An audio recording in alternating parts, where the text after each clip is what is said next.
Okay. Before we start the halacha of today, I want to clarify something we learned over here yesterday. I don't want Chas v'Shalom to be a michshol. People should make a mistake. When I gave yesterday the shiur about the collagen, and I said if it's flavorless, there's no taste to it, then it's ba'alma.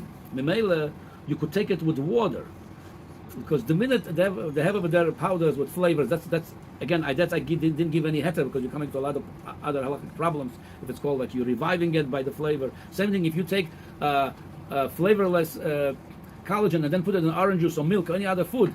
This could be a halakhic problem, because what it's called achshavei, achle. Let's go back to the original isur of nevelo treifa. It might be a problem. I didn't say it's osur. I'm saying it's then you have to go to a lot of halakhic arguments to matter. That's why halacha lemaisa, anything that has a flavor, whether it comes from the manufacturer with a flavor, or then you're gonna flavor it with the orange juice, milk, or any other food. That's halacha lemaisa. That would be osur. We don't. Yeah, because then it might become achshaveh, become food. You're eating it, drinking it as a food. Become achshaveh, according to the Rosh, we said achshaveh that could become osur, at least with Rabban, what the Taz explained. But that could be a problem. That's, I said clearly, I'm repeating it. Halacha l'maisa, that's not to be used, the collagen, anytime with any flavor, unless there's a kosher, then it's no problem. Now, we're talking about, again, the collagen that's flavorless, it's mamash ka'etz ba'alma, and you drink it with water. There's no taste to it. The only reason you're drinking it, it's because of you want improvement on your health. It's a medical. And if the minute it has any flavors to it, it's have to be kosher. Okay. What's collagen? Okay. Now we're going to learn another halacha. We'll talk about after the shiur. We'll talk about the shiur. We'll explain this after the shiur. Today we're going to learn the halacha. It's very practical halacha. Well, practical. People ask about it. If you're allowed to do tvilas kelim in a nohor, in a river, or toivel yourself, or if it's a need for it, a nida, if she could go to be toivel in the ocean, in a nohor, when there is a need for it. So there's two places in Shulchan Aruch that talk about it. One place in Kuf Tzadik Ches Yeredeya, and the Seif Lamed Gimel and Lamed Dalet. It says like this: Lo titvel b'mokim sheish b'karkeisa tit mishum chatzitza. If you go into toivel, normal mikveh, it's made. It's a good floor. But if you go to an ocean or a river, it might have over there some mud. And if it's muddy, then it could be a problem with chatzitza. Could be. Mimele says, don't do it. Then there is lamaisa, but if it's kosher or not, we're not going to be lamaisa, so don't do it. Now, then the second halach is lo titvel b'mokum shesh chashash yiru b'nei odam b'nei shemetoch kach mamaheres litvel v'nem medagdekes b'tvila. New, but also lo tvila on this one. Anyway, so another scenario, if she goes to a place, she is afraid people might see her, maybe she might rush not to do tvila, right? So it says not to do this. According to this, so far, before I go to the next chapter, according to this so far, so by kalim, it shouldn't be a problem then, for a nida, or for a person, that even for a man, it shouldn't be chatzitza. Also, you're going to say, maybe men will be less choishes, so, but for a nida, it's not too, but for a kalim, over there, if there's a chashash of mud, I mean, you're holding the kalim, it doesn't, so it's not a problem by the kalim. Now, the second place is, this was Kuf Tzadik Ches, like I said, Halacha Lamed Gimel Lamed Dalet. So the second, in the Reish Aleph, again, in Yeridei Reish Aleph, in the Seif base, it talks about over there, if Memayan, the difference between a regular mikveh, have to have Arboim Sa'ah, Ashboil, meaning it's all gathered in one place. A Memayan is a few differences than Mikveh. Memayan is where the water coming from the ground. Over there, you don't need Arboim Sa'ah.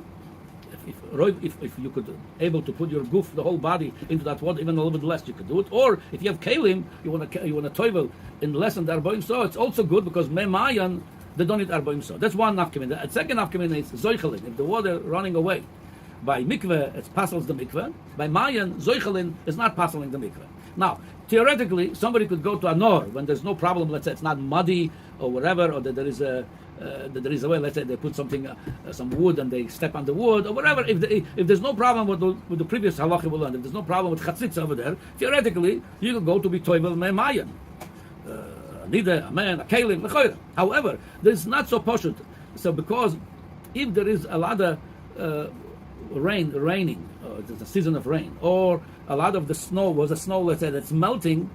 So it's called noitfin, the water that's coming in, because make shomim, it's not memayan. For that you need arboim so. However, if you in a mayan and comes make shomim, so the halacha says if the noitfin, the robo, ala zoichalin, there's more rain coming, more than you have over there in the river, then it might be a problem. I'm not saying it might be. Halacha l'maisa, it says not to toivel in such a place, it's going to be questionable. And that's what the Ramos says, "V'chen nochon lohoiros ulahachmir." In such a place that it might be shaila, if it's mayan, or maybe it's too much raining, water of rain, or water of snow coming in. So it says nochon lahachmir. Now, Lemaisa is like this. We're talking about a person should not talking about a nida now, or kalim, not to be toivel in May, nor when there's really questionable, unless it's mamash 100% memayan and no problem. Then that's a different halacha. Halacha lemaisa is like this. Obviously, it's better to go to such a yonim kalim to the mikveh. This way, there's no shilas. If the mokem we talk about, people sometimes leave when they are in such a places, they have no other option. That's why you have only nor. Or you just saw only the ocean, which is that's the halacha. Hey, kol hayamim yesh lam din mayan l'tayr b'zechila. The ocean is also kosher b'zechila. So b'mokem at soirech, better to do shalas chochem. But this way you make sure that everything, especially you're talking about nida, it's chayav korah, so to be right. Kaling, like I said, it's less of a problem, but still have to be right. Now, from kloli, especially now in the summertime. For a man, it's a lot easier, all these halachas, to go be toivel. But even Kloli, a lot of times, lo aleinu, in the summertime, we hear a lot of tragic stories, people going to toivel in Anor, in the ocean, and God forbid, many of them drown. And so that's why, that safety issue, that's nothing to do with the halachas of the Tvila and Tahara, that's safety, to make sure it's a safe place, that's safety. Mitzad the halacha, like I said, it's better not to use those inyonim. If you have a need for it, same thing, by the way, with let's say you have a big snow, and you want to dip the kalim in the snow, and there's arboim saw. According to some Rishonim, it's kosher. But again, all this is only b'shas atchak when you have no choice. If you have a choice, just go to regular mikveh, kosher mikveh. If there is a need for such a for such a thing, then like I said, you make a shaylas chochem, because a lot of times it could be the tvila of kalim or anida in such a place could be a problematic. Okay.